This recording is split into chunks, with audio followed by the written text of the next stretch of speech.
Hi, this is Dan DeCapua, and I'm going to tell you the top 5 things that land home sellers and their agents in Michigan in court. And of course, I want you to avoid these because your home sale experience should be a positive one. Now, hint, a lot of these all come back to the Michigan home sellers disclosure. And if you need help filling that out, check out my video right here. It's a complicated form and antiquated, but you should check it out. The number 5 thing is not disclosing major repairs to the property that you have made or major issues that have happened. Real simple. If you've had an insurance claim, if you had some major damage, you have to report that on your home seller's disclosure. That's the don't get sued form. So hint right there, you're not gonna be able to cover it up. Number 4, misrepresenting the square footage. This is a huge one in Michigan. We do not count below grade square footage here. So if you added a bedroom to the basement, even if you finished it and you have a standard house, you cannot count that as square footage. If you put a patio on the back of it and you covered it up, you cannot count that as square footage.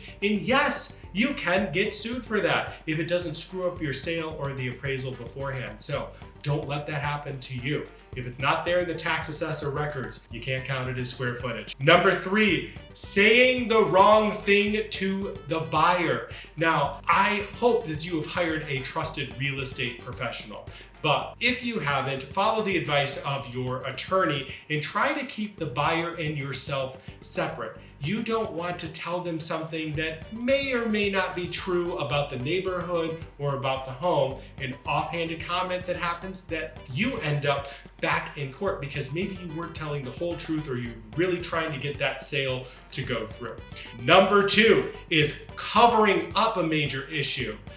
Real different than number 5 here is that you say, I had this major issue and I'm going to go ahead and take care of that foundation myself. So make sure you disclose it and then make sure you do not cover up that issue because that's really bad. I can't tell you how many times a contractor has come back to a home that's been hired by a buyer and say, oh, I was just here a couple of months ago and you didn't say anything and you tried to fix it yourself. That never works. And lastly, hiding information about the neighborhood or association. And this is a big one.